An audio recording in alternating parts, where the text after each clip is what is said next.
And that is exactly what we are going to do. We'll move into the outer part of the courtyard and into the center and heal 2 wounds, bringing the survivalist a little bit of relief. Still would not be wise for us to shoot off any ranged attacks right now. And I will move the survivalist back to that part of the courtyard, and on his next turn I'll have him go up here and retrieve these supplies so we can make sure our barricade stays nice and solid. That will end his turn, and we'll see what he has. It's an orange store. Immediately gain 3 rounds. Well, that doesn't help at all. He's already maxed out at 9. We need to add a zombie in our orange stores. One is Amps Electronics. The other is here in Hordes Collectibles, and it is full, which would overflow it into the parking deck, which does have a room still open. We'll draw another card for the survivalist. I think there's only a couple left there. So we're down to our last maybe 5 or 6 turns, so we got to really produce results here. Starting with the farmer, who's up here in this corner, and he does have the helicopter part, which will be our 3rd one, and we'll still have to get 1 more. The farmer has to move in this direction anyway. We'll go ahead and pick up the supplies. Then the survivalist will not need to worry about picking any up. The farmer is in this empty store still, and we'll go ahead and have him pick up the submachine gun, which allows us to perform a ranged attack and spend 2 rounds to kill 2 zombies in a room adjacent to you. Here's our farmer, not messing around now, got his submachine gun ready to go. But we'll do a melee attack, so we'll move into Amps Electronics. Oof, gonna take 2 wounds, which will close the gap. We only have a couple spaces between us now. And that'll empty that store back out, allowing us to move our last move, and we have the gain 1 ammo symbol in this empty store, and we'll go ahead and use that to make this gap a little bit bigger. I could have moved from here into the outer part of the courtyard, but I wanted to gain an ammo. Our farmer is in an orange store, and it'll be blue. Immediately heal 2 wounds and discard this card. That'll help us out, make the gap a little bit bigger. We need to spawn in the blue stores. First we have Finish It Hardware. The food court is full. Its overflow is full, which will bring us here to taking 1 down off of the barricades, and is now a 3. And I need to make a correction for something I forgot to do more than once. Whenever you come back with supplies and add to the barricade, you're supposed to draw from the supply deck. I've done that a couple of times, at least, maybe 3 or more. I have done that a few times, and each time I brought supplies back and added to the barricades, I should have drawn from the supply deck, which would have given me more resources. So that is a mistake that's going to go against me for sure, but I think it's too late to go back and correct it now. Just going forward, whenever I bring back supplies, I'll draw a card. We'll draw another card for the farmer, and it looks like there's only 1 left, so we're only going to have, I think, 4 turns remaining. Don't think we can make it, but we're going to give it a shot. The janitor is up here in the parking garage. He has quite a large gap between his health and ammo, so we need to get this token here to investigate the source. He does not have any cards in reserve, which really hurts me because I did not draw from the supply deck when I was supposed to. But let's go ahead and keep moving forward. I'll move here where the motorcycle is and do a melee attack on that zombie. Now would be a great time for some overkill, but instead we're going to take 2 wounds. Luckily the janitor has room to take a couple of wounds. That will take that zombie out. We'll move here, do another melee attack, and we will get the overkill. Perfect. So we take that zombie out. The overkill will allow us to move and do another melee attack. We got overkill again, but we really need that token more than we need to move again. Or do we? Actually, let's use that extra move to move where the motorcycle is, which will allow me to take 3 more moves. I'm going to go ahead and pick my machete back up while I'm here too. There we go. Now we're ready. That'll allow me to make 3 more moves now. First one will be into the parking deck room to reveal this token. And it is radiation. So we know it is not radiation. And we have already revealed bioweapon and fungus as sources. So it's either dark magic or a virus. I don't think I have time to make it to the other token. So I need to just make a guess and hope for the best. I'm going to say that it's dark magic. All right. Whew. We got lucky. We had a 50-50 shot. We revealed our third and final source. And we'll use one of the janitor's cubes to show that we have completed it. That means this would have been the virus. Yes. Very good. One objective complete. We have these tokens here with the stranded. We have 2 moves left on this motorcycle. What would be our best course of action? The 4th and final helicopter part will be right here in Amps Electronics. I'm going to move into this area for 1, do a melee attack, hope for an overkill. No, that's okay. It's not an overkill, but it takes the zombie out. And then we'll move 1 more, falling off the bike.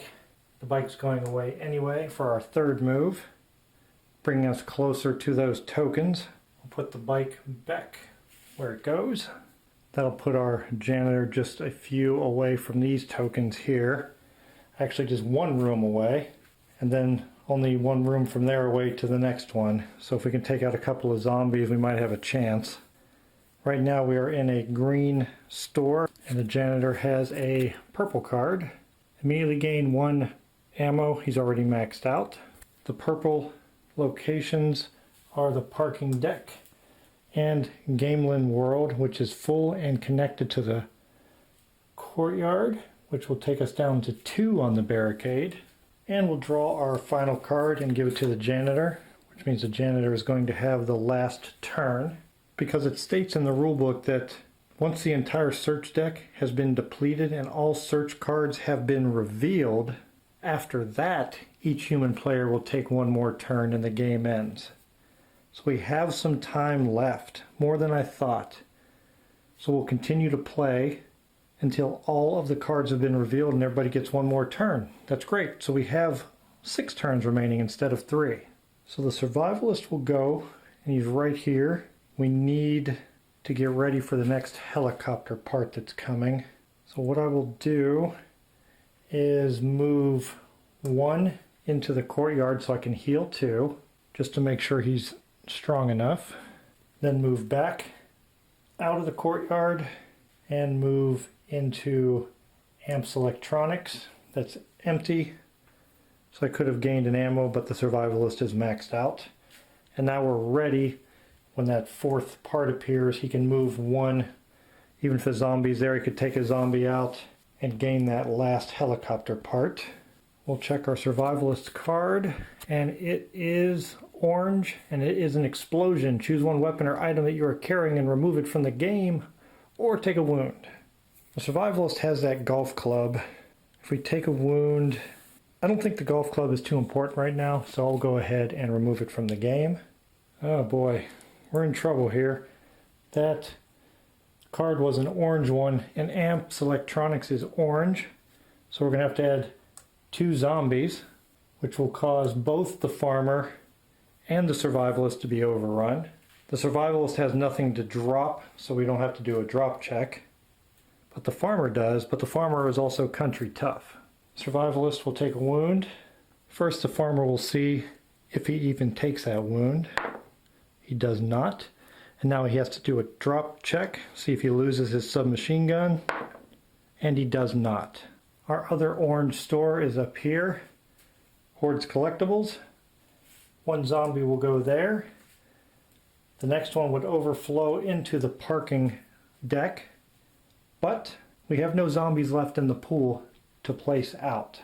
And this is the first time we've run into the bleeding out condition. It states if a zombie must be added, but there are none left in the supply. For each zombie that the zombie player is unable to add, the human player with the fewest wounds takes 1 wound. And that is easily the farmer, who is at 0. So the farmer will take 1 wound. There are no more cards for the survivalist to draw.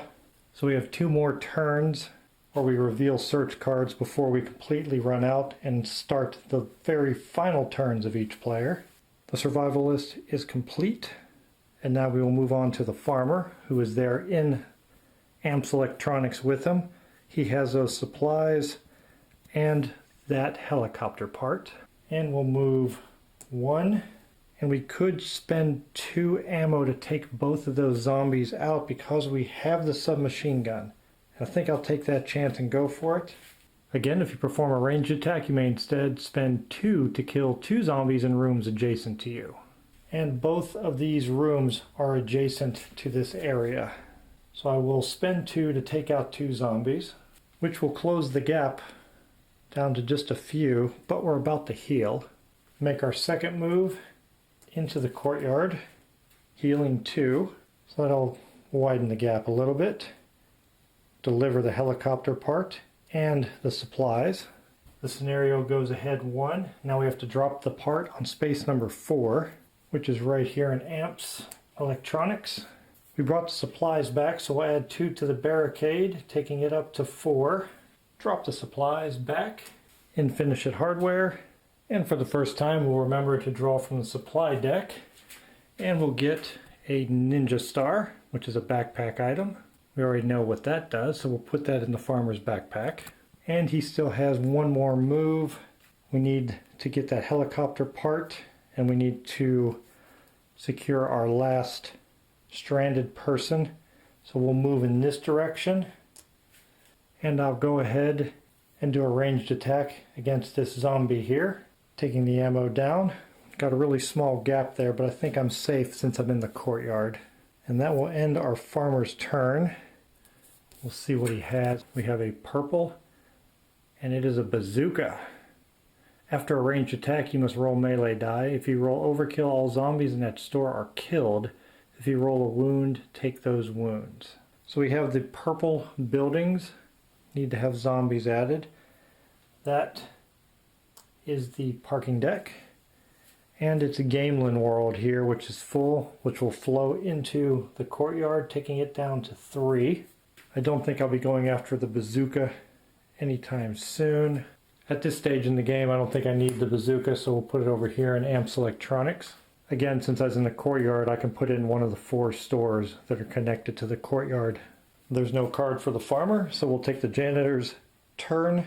He's over here, ready to go after our survivors here. He will move forward 1, do a melee attack on the zombie. And he won't take any wounds. That zombie is taken out. Make another move into here. We're in an empty store. We'll interact with the token. And this time, we found the stranded instead of the zombie. The very first time that that has happened. But in this case, it's pretty good timing. We'll move our cube, and we have done what is necessary to fulfill the objective. And save all 4 stranded. We'll put another of the janitor's cubes there since he completed that one also. The janitor has 1 more move remaining. Before we leave the store, we'll go ahead and pick up the fireworks. Just in case we need them, he could use them on what will be the final turn of the game. And we'll play it safe with his last move, putting him back in the courtyard, so whatever search card he has definitely will not match because he's in the courtyard. And it is orange again, and it is adrenaline. We'll go ahead and leave it right here. Spawn zombies in the orange stores, which is Horde's Collectibles, flows over into parking deck Z, and there is room. And the other one is here in Amps Electronics. That will end the janitor's turn, taking us over to the survivalist, which is ready to go. There in Amps Electronics. He's going to move, do a melee attack on the zombie. We're doing okay. We have a gap of 3 between our wound and our ammo. And we got overkill. We'll take that zombie out. We'll choose not to move for our overkill and pick up our final helicopter part. Make move number 2 to the courtyard, and our final move into the middle of the courtyard, delivering our final part for the helicopter, finding that last and final part, putting it in place, completely repairing the helicopter. This one was done by the survivalist, so we'll give him credit with his cube.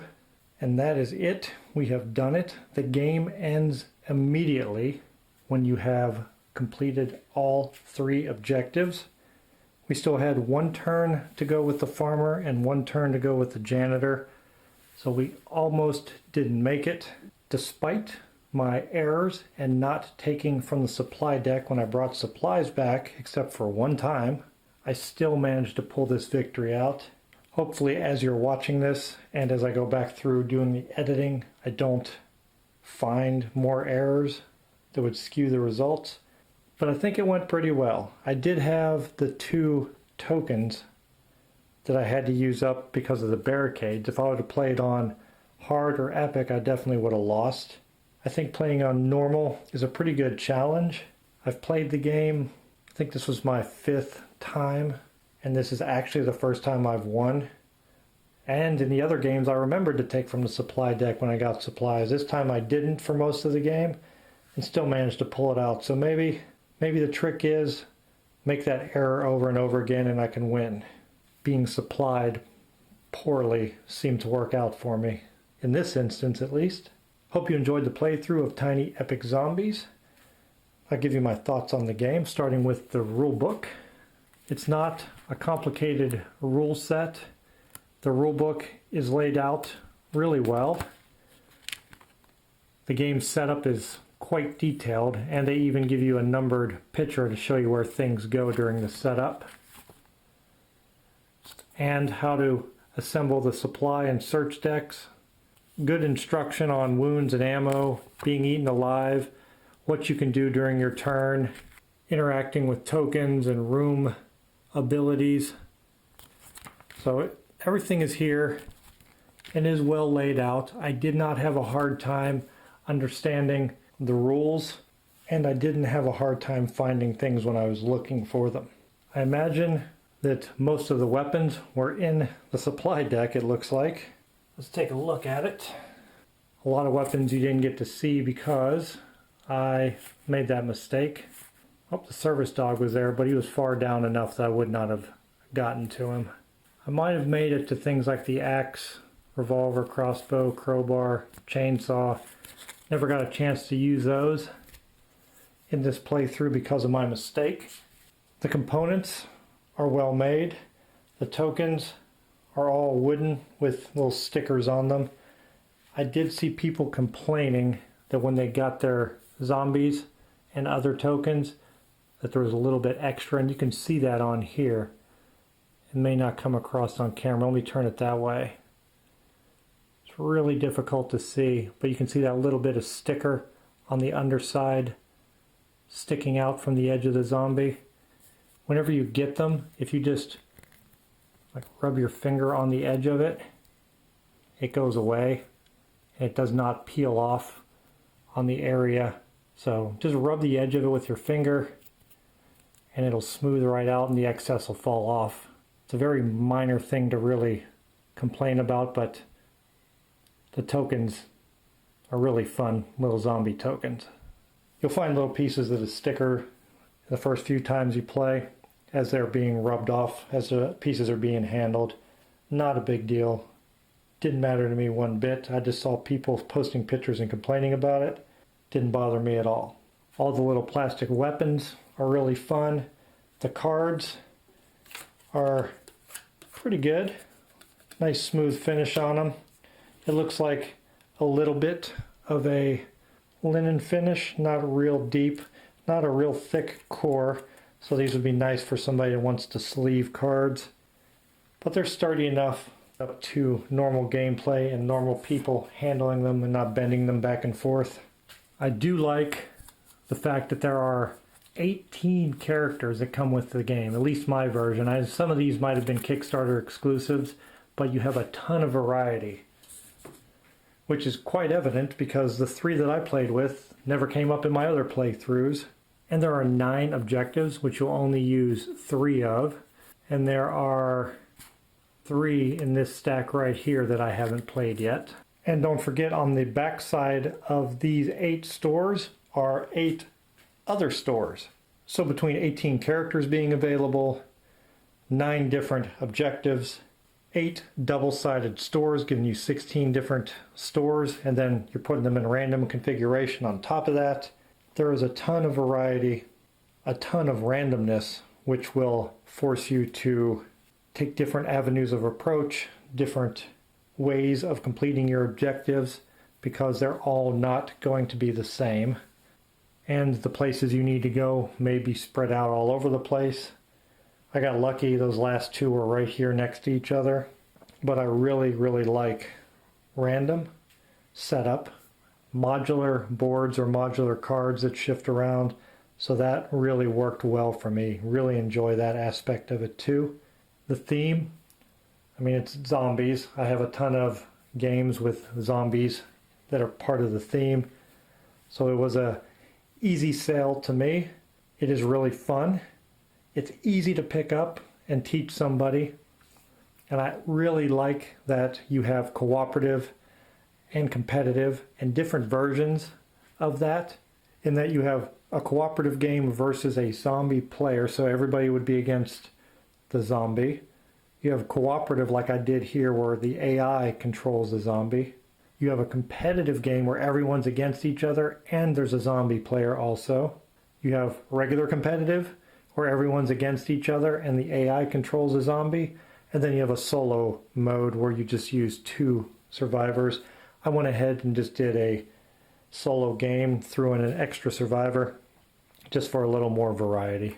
But the way that these determine when the game is over doesn't give you any more or less of an advantage depending if you're using 2, 3, or 4 characters. And I like that aspect too. If you're only using 2, you're going to go back and forth and every character is going to get 12 turns. Using 3, every character is going to get 8 before the cards run out, but they're going to get that 1 extra turn at the end too.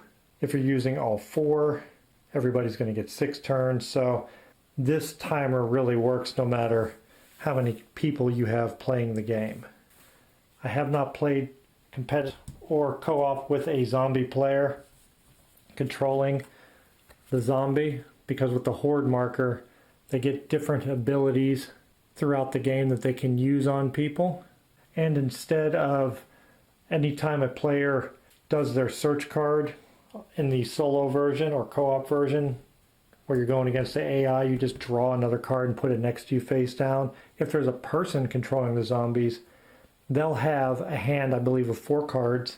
And when you use your search card, they can pick one of the 4 cards that they have in their hand and they'll put it face down for you. So they can kind of see the stores that are in your area, or maybe think about where you might be going and put something down that's going to match. That way, when you do the search, it'll match the symbol of the store you're in and cause 2 zombies to spawn out instead of just the 1. Really, really fun. Really enjoy the game. Definitely going to hit the table quite a bit here in October. Looking forward to playing this with some other people, having a person control the zombie player, and try some different styles of game, whether it's competitive or cooperative. Thank you for joining me. Thank you for watching. I really appreciate your support, and I'll see you in my next video.